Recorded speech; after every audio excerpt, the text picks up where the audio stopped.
နောက်ထပ်လေးချိန်ငံကတော့ကိုလက်လှုပ်ရှားမှုကိုအသုံးပြုပြီးအသက်ရှူတဲ့လေးချိန်ငံမှာ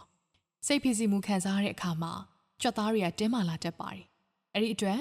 ကလေးတွေနဲ့ကိုလက်လှုပ်ရှားမှုလှုပ်ချင်းအဖြစ်တော့အသက်ကိုပြင်းပြင်းရှူခြင်းကိုအထူးတကားလှုပ်ဆောင်နိုင်ပါတယ်။ပထမဆုံးအနေနဲ့စိုးရိမ်ပူပန်မှုတွေနဲ့စိတ်ဖိစီးမှုတွေကိုပြေပြောင်းစေဖို့ပျော်စရာကောင်းတဲ့လေးချိန်ငံတစ်ခုပြုလုပ်သွားဖို့အတွက်ကလေးတွေကိုပြောပါ။အသက်ကိုပြင်းပြင်းရှူရင်နဲ့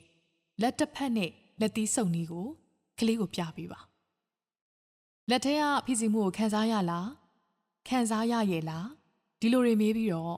လက်သီးစုပ်ထဲရှိတဲ့စိုးရိမ်ပူပန်မှုတွေနဲ့ဖိစီးမှုတွေကိုမြင်အောင်ကြည့်ခိုင်းပါဒီစိုးရိမ်မှုအလုံးကိုဖယ်ထုတ်လိုက်ရအောင်ဒီလိုပြောပြီးတော့အသက်ကိုပြင်းပြင်းရှူထုတ်ခိုင်းပါလက်သီးစုပ်တွေကိုဖြည်းညင်းစွာဖွင့်ပြီးတော့စိုးရိမ်ပူပန်မှုတွေနဲ့စိတ်ဖိစီးမှုတွေလွှဲမျောသွားတာကိုမြင်အောင်ကြည့်ခိုင်းပါဒီနည်းလမ်းကတော့လက်ရှိပြစ္ဆုတ်ပံကိုအာယုံရောက်စေပြီးတော့တတိကိုပွားများစေတဲ့နည်းလမ်းဖြစ်ပါတယ်